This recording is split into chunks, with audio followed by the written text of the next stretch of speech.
अगर आप कश्मीर के चुनाव को देखते हैं तो आर्टिकल 370 बीजेपी के एजेंडा पे है नहीं। अमित शाह यहाँ मंच पर बैठे थे, सुबह मैंने उनसे पूछा तो उन्होंने कहा कि हमारा केवल एजेंडा है विकास। अब ये एक ऐसी सोच जो कि उनकी कोर आइडियोलॉजी में है, उन्होंने ताक दी चुनाव से पहले कि हम सिर्फ विकास पे लड़ेंगे, यह हमारा एजेंडा नहीं। क्या ये नहीं दर्शाता कि कम से कम जो पार्टी को चला रहे हैं लोग वो विकास की बात करना चाहते हैं? और अगर कोई किनारे में है, पार्टी में सांसद है, कुछ बोले तो क्या आप उसका दोष मोदी को या अमित शाह जी को देंगे? अगर आपके शो पर कुछ गलती हो जाती है तो गलती आप पे आएगी, किस पे आएगी? राहुल कंवल पे आएगी ना गलती। बेशक। तो ये तो नहीं कह सकते कि टेक्नीशियन ने कर दिया था या ओबी वैन, जो भी। देखिए 370 के ताल्लुक से अब जम्मू में लास्ट फेज में इलेक्शन है, वहां पर आप एक नया रूप देखेंगे। नहीं, अभी देखा नहीं है हमने। अब देखेंगे ना, हम तो देख चुके हैं, हम तो दूध के जले हुए हैं, छाछ कोई फूक फूक कर पीते हैं। तो अब आप देखेंगे जब जम्मू में लास्ट फेज है। आर्टिकल 370 तो बीजेपी के लिए एक आर्टिकल ऑफ फेथ रहा है। अब वो इलेक्शन जीतने के लिए एक कंफ्यूजन पैदा कर रहे हैं, मगर मैं आपको जहां तक मुझे मालूम है कि वैली में एक सीट भी नहीं जीतने वाले हैं। अब रहा सवाल जम्मू में आप देखेंगे जब वहां पर किस तरीके से एग्रेसिव इलेक्शन कैंपेन की जाएगी। सर अभी हुई नहीं है। अरे आप पे आरोप लगता है आप खौफ पैदा करते हैं लोगों में। अभी कुछ हुआ है नहीं ऐसा, या तो हो जाए तो मैं मान लूं कि हो रहा है, अभी तक तो कुछ नहीं। अभी तक आप मानेंगे नहीं, देखिए आप कि कुछ भी ऐसा नहीं ना किया गया है ना कहा गया है जिसमें लगे कि जो आप कह रहे हैं वो हो सकता है? क्या आप डर रहे हैं मेरी बात से? नहीं, मैं क्यों डरूंगा? वही तो कह रहा हूं ना, मैं लोग क्यों डरेंगे? खौफ किसी को पैदा नहीं होगा, हकीकत बयान कर रहा हूं और आप देखेंगे होगा ये। 370 के ऊपर अचानक खामोशी क्यों अख्तियार कर गई बीजेपी? इलेक्शन से पहले उनके मैनिफेस्टो में नहीं था क्या? 2014 के इलेक्शन मैनिफेस्टो में कश्मीर के इलेक्शन में गए हैं, अच्छा है सर। वोट के लिए कुछ भी कि अपनी आइडियोलॉजी को भी ताक देंगे कि क्या है? कहा आपसे क्या कहा? जब हमारा कहा ही नहीं। आर्टिकल 370 आपके एजेंडे पे है कि नहीं? या तो आप पिछले इतिहास को भूल गए हैं। क्या आपने एनडीए के समय देखा था? हमारा कोर इशू था राम जन्मभूमि मंदिर का, हमने क्या साइलेंट नहीं किया था उसको? आज देश की आवश्यकता क्या है, देश की मानसिकता क्या है, पल्स क्या है यहाँ की जनता का, जनादेश हमने किस बात पर लिया है? इसलिए ये बातें जो हैं वो जली नहीं है, खत्म नहीं हुई है। अमित शाह जी ने ये नहीं कहा होगा कि हम भूल गए आर्टिकल 370 को।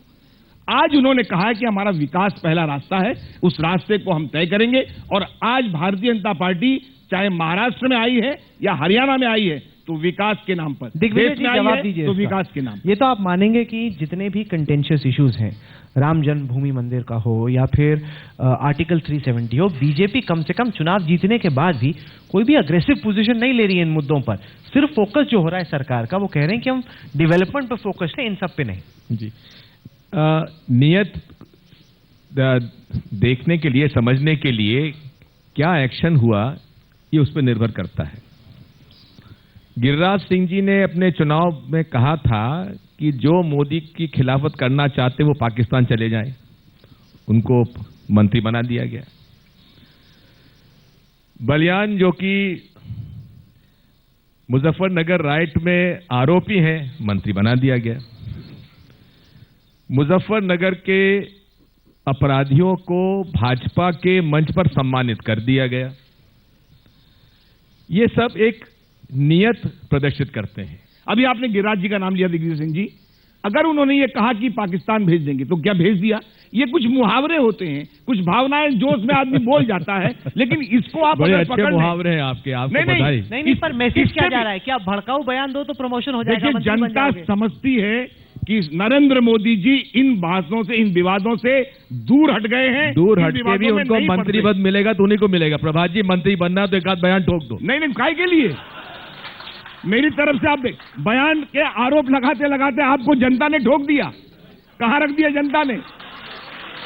और हम तो ठुक जाएंगे, जनता से नहीं ठुकराए जाएंगे। आप जनता से ठुकराए गए लोग। ये तो देखिए, प्रजातंत्र में कोई पार्टी कोई डेमोक्रेसी में हर पार्टी को आना जाना रहता है। आप भी गए, हम आए, हम गए, आप आए, कोई फर्क नहीं पड़ता। सवाल ये नहीं है। प्रश्न इस बात का है, सुनिए, प्रश्न इस बात का है कि सम्मानित किसको किया जा रहा है, पद किसको दिया जा रहा है? जो भड़काऊ भाषण दे उसको पद मिलेगा, उसको सम्मान मिलेगा। प्रश्न इस बात का है, नियत और नीति में आप में जो सांप्रदायिकता का एक जहर है इस देश में, आप फैला रहे हैं, ये एक सत्य है।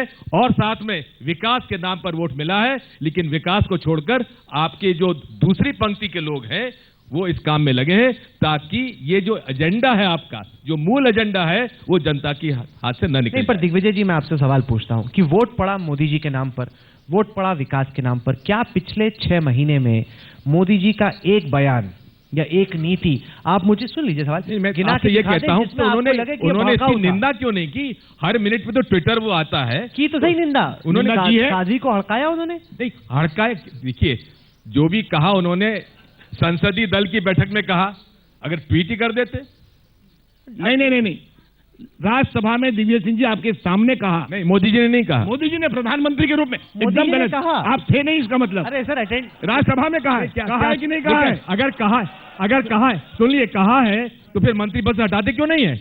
जो उन्होंने कहा खड़े होकर कि मुझे मर्यादा, भाषा की मर्यादा होनी चाहिए और भाषा की मर्यादा का पालन करना चाहिए। अगर नहीं करता है कोई तो अच्छी बात नहीं है, लेकिन गांव से आई, लेकिन मंत्री पद बनाए रखेंगे। नहीं, देखिए आप कह रहे हैं। एक सेकंड प्रभात जी, ये बताएं कि वो गांव से आई है, इसका क्या मतलब हुआ कि गांव से आई है तो मतलब ये सब बोल सकती है? तो गांव वालों का अपमान है। गांव वाले क्या इस तरह की बात करते हैं? फिर वही आपने बात पकड़ी।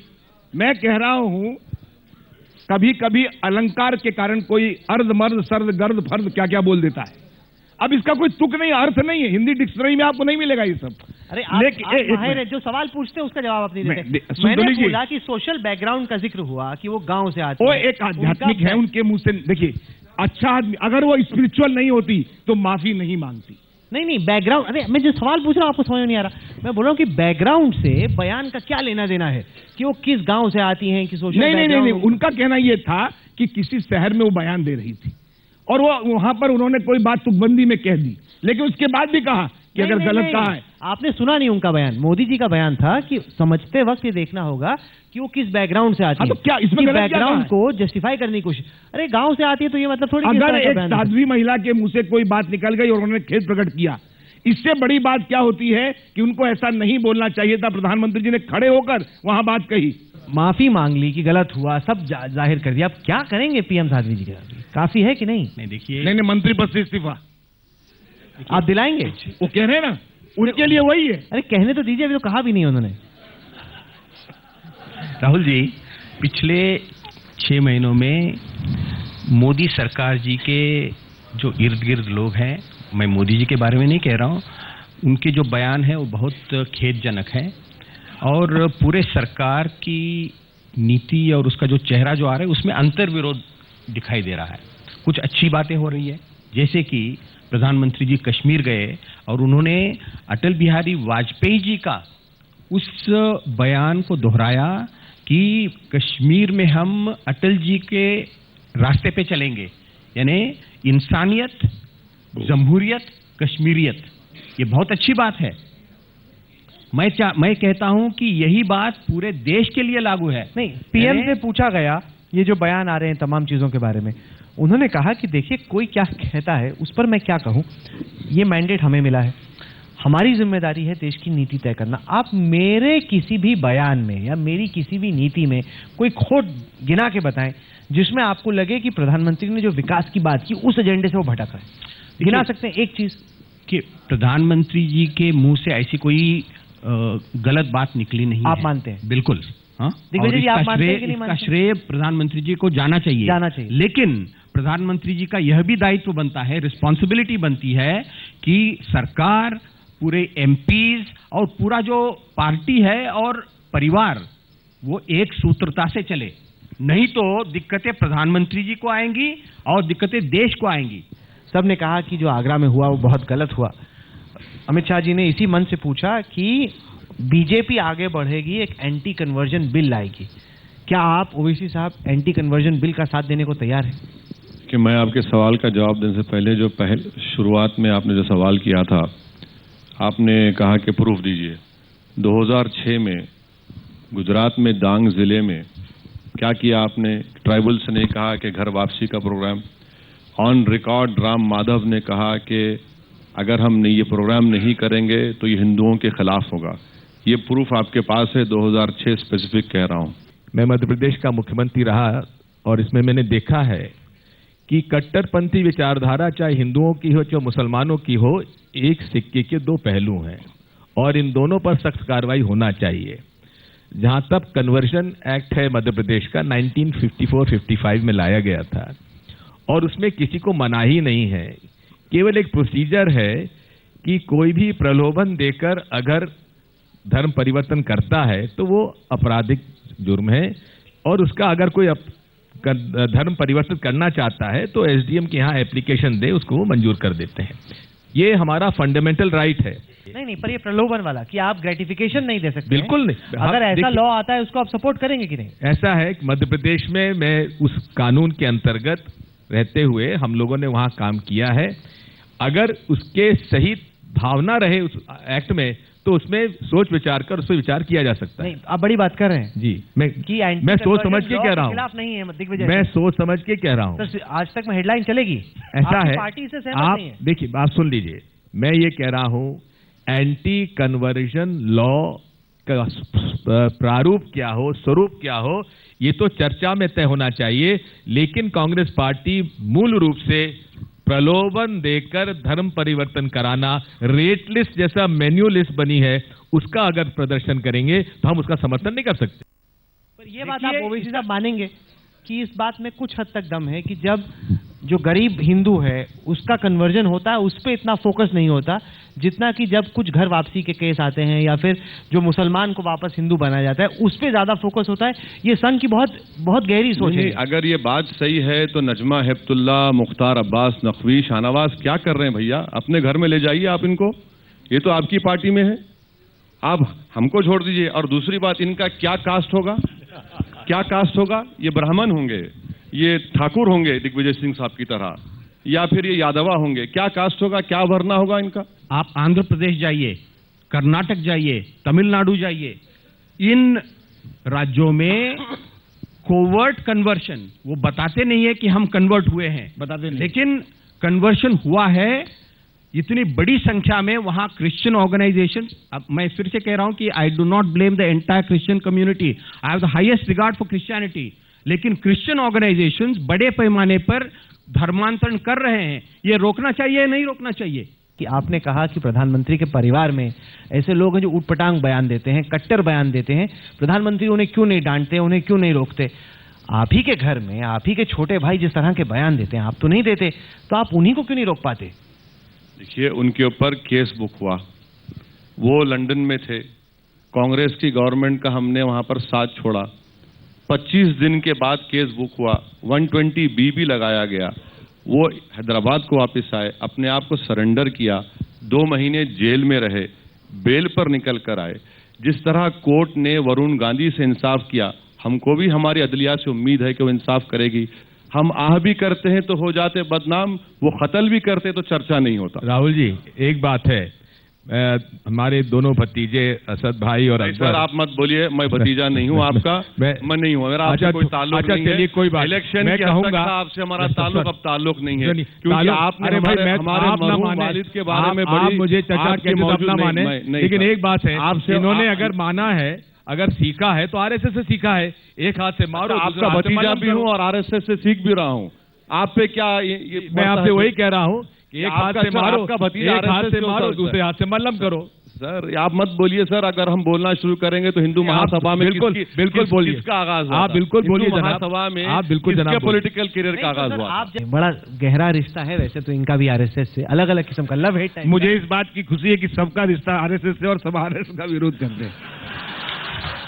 मेरा ना कभी रहा है और ना कभी रहेगा, क्योंकि ये धर्म के नाम पर राजनीति करने वालों से हमारी पार्टी सख्त खिलाफत करती रही है। मेरा देश ही मेरा धर्म है। दिग्विजय जी एक बड़ा इंटरेस्टिंग किस्सा सुनाते हैं। प्रभात जी, आप तो मध्य प्रदेश से ही आते हैं। वो कहते हैं कि जब मैं चीफ मिनिस्टर था, जब मैं रैली किया करता था, तो आरएसएस वाले गाय भैंस भेज दिया करते थे रैली में, ताकि जो ऑडियंस आई है वो एकदम डिस्टर्ब। अरे सांप तक छोड़ा एक बार। देश में सबसे बड़ा धर्मांतरण हुआ था, डॉक्टर आम्बेडकर ने उसको कराया था, और उनका ये कहना था कि दलितों को यहाँ पर हिंदू धर्म में उनकी उपेक्षा हो रही है, और उसके वजह से उन्होंने कई लाख दलितों के साथ बौद्ध धर्म का स्वीकार किया था। अब आज के परिप्रेक्ष्य में आप उसको किस तरीके से देखेंगे और उसके बारे में आप क्या जवाब देना चाहेंगे? दिग्विजय जी आप दीजिए जवाब। जो स्वयं बिना किसी प्रलोभन के, बिना किसी दबाव के धर्म परिवर्तन होता है तो वाजिब है। देखिए, मैं हिंदू हूँ, आप मुस्लिम हैं, हम दोनों एक ही देश में रहते हैं, प्यार से रहते हैं। आप मुझे ये बता सकते हैं हमारे देश का धर्म क्या है? नहीं, इस देश का कोई धर्म नहीं है, इस मुल्क का कोई मजहब नहीं है, मगर सारी दुनिया में ये वाहिद मुल्क है जो मजहब को सेलिब्रेट करता है। ये मुल्क का जो सेकुलरिज्म है वो फ्रांस और यूएस और इंग्लैंड की तरह नहीं है, ये मुनफरिद है और सारी दुनिया में हिंदुस्तान की जो पोलैरिटी, डाइवर्सिटी नहीं मिल सकती। यही चीज़ है जो इसको जोड़ कर रखी है, और अगर कोई एक मजहब का कहने जाएगा तो यकीनन ये मुल्क के लिए खतरे की बात है। हमारा सर्वधर्म समभाव ही हमारा धर्म है। हर कौम को हंसाने का एक कौम दूसरे कौम को हंसाए रखे, यही देश का धर्म। चलिए, आप चारों इस मंच पर आए, इसके लिए आप बहुत बहुत शुक्रिया। 1 मिनट रहे बस, वो कुछ छोटी सी भेंट। आज तक के मैनेजिंग एडिटर सुप्रिया प्रसाद से कहूंगी कि वो हमारी तरफ से भेंट दें।